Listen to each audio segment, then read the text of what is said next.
in this small space, there is a lot of radiation. But when you expand down to, say, the area around me, there's not as much radiation in the area. Well, Bill, the fire started at 5:15 in the middle of a valley northeast of Phillips, a field of flames that took less than half an hour to burn half a mile of field.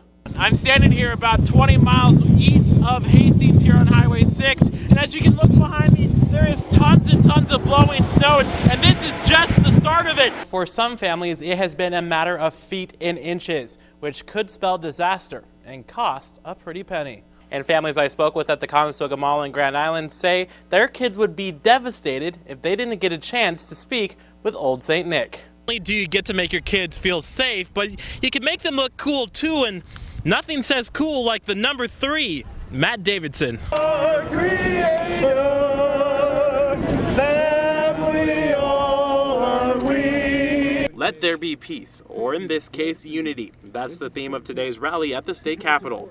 Let them know that there are Nebraskans who care and want to welcome them as our neighbors. The Nebraska bill under fire would give law enforcement the right to request documentation of citizenship. No documents could mean deportation. Equality before the law! Signs like this one reflect the feelings of protesters. Our goals are to stop the passage of LB 48.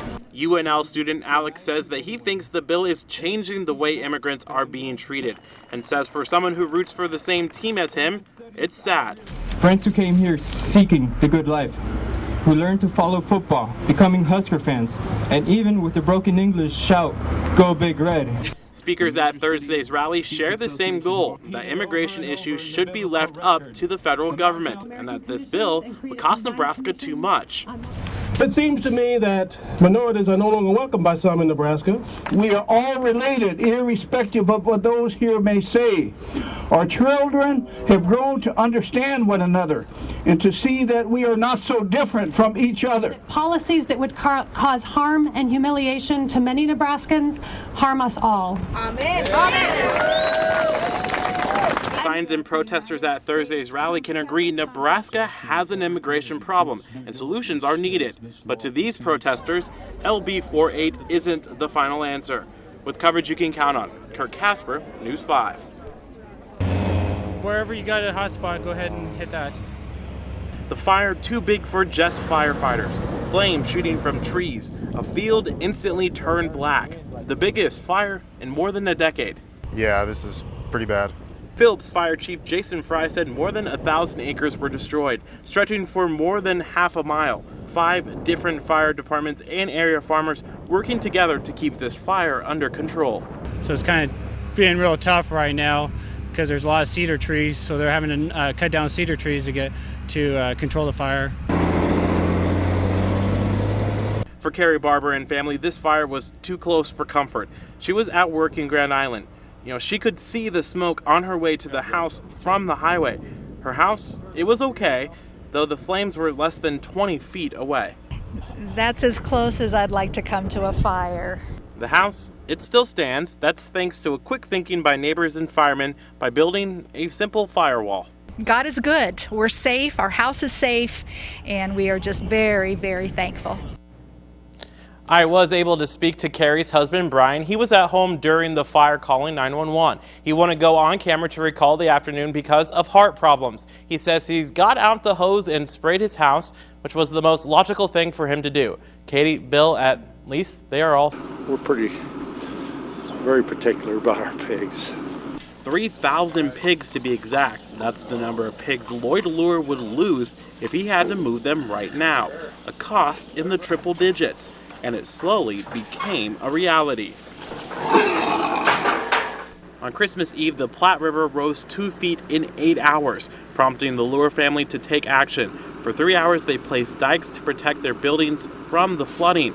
If they were ever forced to evacuate, it could be a catastrophe. If the water raised another 1.5 to 2 feet, we would be in serious trouble.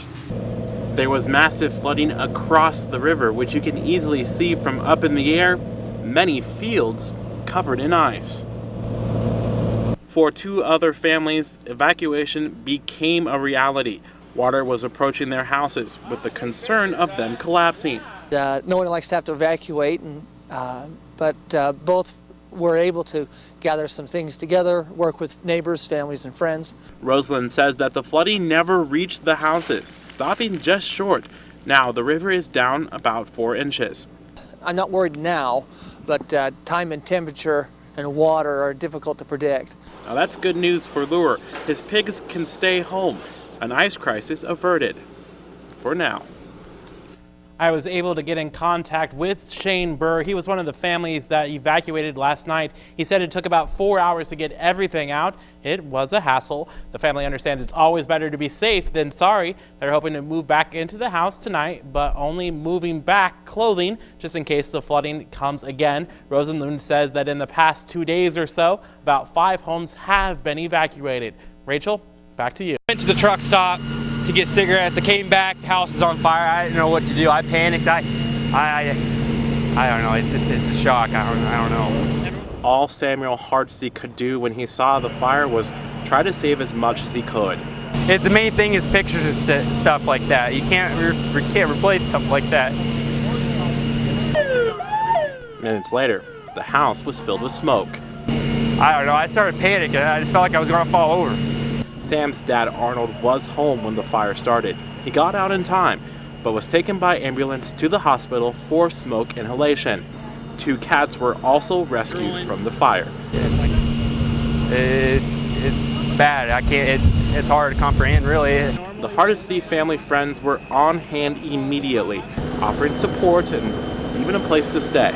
Very important. I'm glad they know they have friends here. I've got an apartment they can stay. In a small community like Prosser, the smoke could be smelled from miles away. Sue Uden showed up with drinks for everyone. She says the fire is the worst she has seen in more than 30 years. In a small town, it's very important. Even in a large town, but in a small town, it's just something that neighbors come and try to do. The home, a complete loss. Tonight, a family is still wondering what happened. My parents, they've worked their whole life for stuff. They can't get ahead.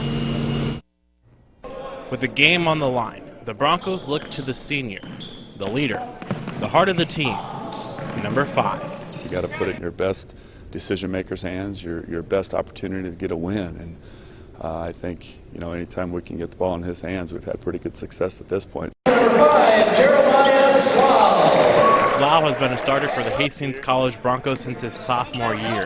And since then, it has been him, number 5, leading this team. I think he's done so good of a job at solidifying his place in Hastings College basketball history. Coach Creech is also a native of Doniphan, living in 2 houses from Slough, though the two really didn't know each other until Slough came to the program. I think that over the course of the 4 years, the ability to bond and to gain a really good relationship between him and I kind of stems back to our roots. Over the course of the 4 years that Slough has been a Bronco, the team has never seen a losing season, a total of 69 wins. And Coach Creech credits these wins to a strong senior class and the kid from Doniphan, number 5. He continues to remind me about that about once a week, how sometimes we got a little bit more lucky on him than he did on us. Coach Creech believes that the rest of the schedule will be tough, and number 5 will be there, fighting and digging for every basket and every win, like he has done his whole career in the number 5 jersey. Curt Casper, HC Media.